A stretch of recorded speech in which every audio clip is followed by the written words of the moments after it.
Assalamualaikum Bu Ria. Salam Bu Retna, silakan duduk Bu. Terima kasih Bu. Iya, nah gimana kabarnya hari ini Bu Retna? Alhamdulillah sehat Bu. Kabarnya. Alhamdulillah ya Bu. Nah hari ini kita akan melakukan coaching ya Bu. Iya. Nah kira-kira ada cerita apa ya Bu dari Bu Retna ini? Saya lihat kok kurang bersemangat. Kira-kira kenapa ini? Iya nih Bu. Kelas saya itu menjadi keresahan bagi saya Bu. Kelas saya itu Bu. Jadi kelas saya itu benar-benar gaduh gitu Bu. Jadi yang murid-murid saya itu banyaknya ngobrol, banyaknya cerita dengan temannya. Jadi tidak fokus sama pembelajaran yang saya berikan. Berarti di dalam pembelajaran Bu Retna itu anak-anaknya kurang fokus. Iya Bu. Sering gaduh ya Bu. Iya. Nah jadi dari percakapan kita ini nantinya apa yang menjadi harapan dari Bu Retna itu sendiri? Iya Bu, dari percakapan kita ini saya berharap Bu menemukan sebuah solusi gitu Bu, agar siswa yang saya miliki tadi kembali tenang dan kelas saya menjadi kondusif Bu. Kemudian saya ingin kelas saya itu menyenangkan dan tidak terjadi lagi kegaduhan di dalam kelas saya. Oh jadi begitu ya Bu. Nah menurut Bu Retna ini kira-kira apa yang membuat siswa Ibu berperilaku seperti hal yang Ibu sampaikan tadi Bu? Kenapa mereka gaduh dan juga mengganggu temannya di kelas? Kira-kira kenapa? Mungkin Bu, metode yang saya terapkan selama pembelajaran itu kurang menyenangkan mungkin bagi mereka Bu. Karena saya sering atau sebagian besar pembelajaran yang saya berikan saya memakai metode ceramah Bu. Presentasi ke depan, menyuruh anak ke depan kelas, dan sehingga anak-anak yang pandai akan terus maju ke depan kelas. Anak-anak yang tidak pandai tetap di belakang Bu. Jadi kebanyakan yang pendiam tetap juga diam. Jadi kalau itu selama ini saya kerjakan Bu. Mungkin itu yang menyebabkan kelas saya tidak kondusif. Oh betul Bu. Nah anak-anak yang pandai memang cepat selesai dalam mengerjakan tugas ya Bu. Itu mereka cenderung anak-anak yang aktif dan tidak bisa diam gitu ya Bu. Sehingga ketika tidak ada tugas yang dikerjakan mungkin mereka mencari kegiatan yang lain ya Bu ya. Nah itu sebabnya mengakibatkan kegaduhan di lokal Ibu. Iya Bu. Nah kalau seperti itu kira-kira apa yang bisa membuat siswa Ibu kembali fokus dan bisa mengikuti pembelajaran dengan kondusif? Iya Bu. Menurut saya mungkin saya harus merubah metode pembelajaran saya Bu. Jadi dengan kegiatan kelompok, mungkin dari kegiatan kelompok, jika ada kelompok yang memiliki siswa yang ahli di situ, begitu juga Bu. Sehingga pada saat kelompok saya bentuk sebuah kelompok itu, siswa menjadi aktif di situ, memiliki peran masing-masing anggota kelompoknya. Jadi dengan begitu Bu, siswa tersebut mungkin akan aktif dari semuanya Bu. Jadi tidak ada terpisahkan siswa yang pandai dengan yang tidak pandai Bu. Dengan tutor sebaya juga Bu, mungkin akan membuat kelas saya lebih kondusif gitu Bu. Iya Bu, betul. Saya juga setuju dengan Bu Retna. Nah karena dengan menggunakan model tutor teman sebaya itu bisa meminimalisir kegaduhan yang dibuat oleh anak-anak tersebut gitu, sehingga kelas kita bisa kondusif. Anak temanku mama ya tadi.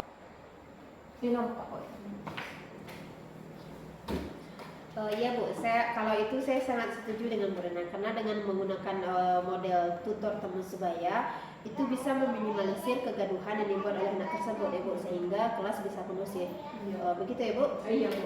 Nah jadi tadi Bu Retna mengatakan bahwa menurut pandangan Ibu anak-anak yang pintar tadi tidak bisa diam ya Bu? Iya. Nah kira-kira apa yang membuat Bu Retna berpikiran bahwa anak-anak pintar tersebut tidak bisa diam gitu Bu?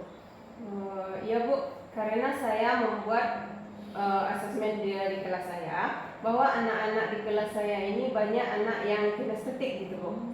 Jadi anak yang memiliki keterampilan bergerak dan untuk memunculkan ide-idenya dia tidak bisa diam gitu Bu. Jadi ketika tidak ada pekerjaan yang menuntut mereka untuk bergerak Bu, mereka akan mencari kegiatan lain. Jadi bisa juga nantinya dia akan mengganggu temannya gitu. Iya betul sekali Bu Retna. Memang anak yang kinestetik ini cenderung tidak bisa diam ya Bu. Mereka akan terus mencari kegiatan yang lain ketika pekerjaan yang lainnya sudah selesai ya Bu. Dan juga bisa jadi kegiatan yang dipilih ini bernuansa positif ataupun negatif yang termasuk mengganggu dari temannya itu sendiri ya Bu. Iya benar Bu. Ya Bu, malah teman-temannya juga ikut jadinya Bu, membuat kegaduhan dan Iya. lupa akan tugasnya yang belum selesai gitu Bu. Oh gitu. Nah, ya Bu. Jadi menurut Bu Retna, kira-kira pembelajaran yang dilakukan Ibu sendiri itu seperti apa sehingga anak-anak tidak sama gitu. Anak-anak ini tidak sama dan ada yang cepat selesai duluan, ada yang sangat lama sekali, gitu Bu. Iya, iya Bu. Jadi selama ini pembelajaran yang saya lakukan Bu, sebenarnya biasa saja Bu.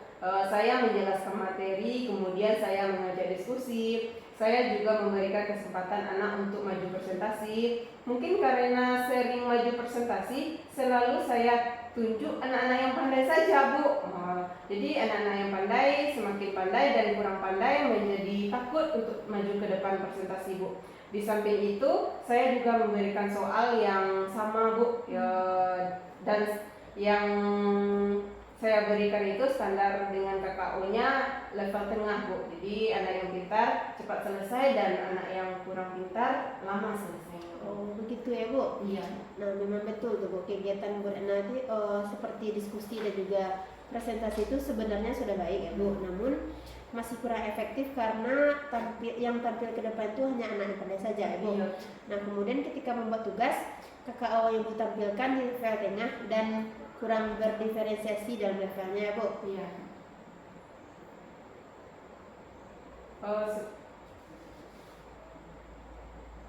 Sebenarnya Bu, saya juga sudah menggunakan sumber belajar berupa buku paket Bu. Sudah juga melihat link-link pembelajaran dan dari YouTube. Selain itu saya juga menggunakan LKS yang berisi materi dan juga soal-soal latihan yang bisa mempermudah saya menguasai materi. Tapi anak-anak tingkat pemahamannya masih jauh berbeda Bu. Ya saya setuju Bu. Itu sangat bagus sekali Bu Retna. Nah selain dari sumber belajar yang tadi, adakah solusi ataupun ide-ide lain yang bisa Bu Retna munculkan dalam mengatasi masalah ini kira-kira? Iya Bu, solusinya mungkin saya akan menuntun anak yang pintar tersebut untuk bisa menjadi tutor mungkin, tutor teman-temannya. Jadi apabila anak itu sudah selesai mengerjakan, dia akan membagikan kepada temannya menjadi tutor bagi teman-temannya. Saya juga akan membuat media pembelajaran yang lebih menarik dan alat peraga Bu. Jadi saya merancang pembelajaran yang mengasyikkan dengan menggunakan sumber belajar yang beragam Bu, seperti video dan juga video di YouTube, video TikTok dan lainnya Bu. Kemudian yang kedua saya akan memberikan tugas tidak terlalu banyak Bu. Jadi itu untuk memperkecil kemungkinan anak yang kurang pandai lambat mengerjakan tugasnya Bu. Sehingga murid tidak terkesan terpaksa Bu, tetapi mereka memang senang mengerjakan tugas yang saya berikan Bu. Misalnya menggunakan dalam bentuk drama, lagu, puisi, pantun, dan mungkin laporan digital gitu. Wah bagus sekali ya Bu Retna, saya sangat setuju dengan Ibu. Nah untuk strateginya, kira-kira strategi apa yang akan Bu Retna gunakan untuk mengembalikan siswa Ibu itu bisa kondusif dalam belajar Bu? Mungkin strategi yang akan saya kerjakan Bu, saya akan memberikan tuntunan kepada anak yang pintar supaya bisa menjadi tutor sebayanya. Kemudian saya akan menyiapkan serta memberikan kebebasan anak Bu untuk memilih sumber belajar yang mereka inginkan, serta menggunakan media pembelajaran yang menyenangkan. Saya juga akan membuat kesepakatan belajar Bu. Jadi kesepakatan belajar bersama siswa nantinya saya akan bertanya kira-kira pembelajaran seperti apa yang diinginkannya Bu.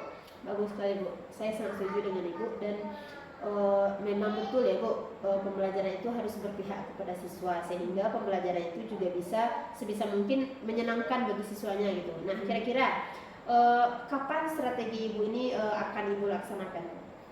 Pastinya Bu, secepatnya akan saya laksanakan Bu. Mungkin minggu depan saya akan melaksanakan pembelajaran yang berpihak pada murid. Oh gitu ya Bu. Nah kira-kira adakah keterlibatan orang lain dalam melaksanakan strategi Ibu ini selain dari Ibu sendiri gitu?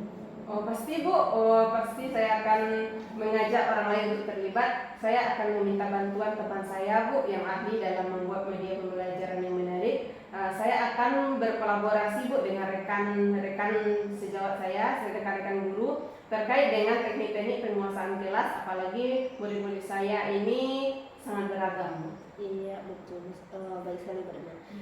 Dengan adanya kolaborasi dan juga bertukar pikiran bisa menambah kekuatan bagi Bu Retna nantinya ke depannya Bu. Nah, Insyaallah, Bu. kira-kira menurut Bu Retna untuk target pencapaian keberhasilannya seperti apa Bu Retna?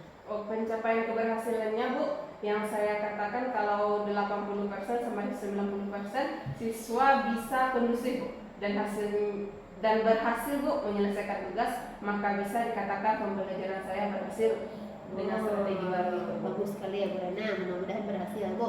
Nah sekarang apa yang menjadi komitmen Ibu dalam rencana tersebut? Komitmen Bu ya. Jadi saya berkomitmen Bu akan belajar dengan metode-metode pembelajaran yang efektif, menggunakan sumber belajar dan media sesuai minat siswa, dan juga saya akan membuat kesepakatan kelas dulu Bu mengenai pembelajaran yang menyenangkan bagi mereka Bu. Iya baik Bu Retna, saya sangat setuju dengan itu. Nah kira-kira dukungan seperti apa yang Bu Retna butuhkan untuk melaksanakan komitmen tersebut Bu? Dukungan yang saya butuhkan Bu, saya membutuhkan beberapa referensi baik dari buku ataupun dari teman-teman tentang metode pembelajaran yang efektif. Saya juga butuh sarana Bu, dan teman-teman sarana dari saran Bu dari teman-teman tentang sumber dan media pembelajaran yang menarik, terutama sesuai dengan perkembangan zaman sekarang ini Bu. Iya Bu, itu ide yang sangat bagus sekali ya Bu Retna.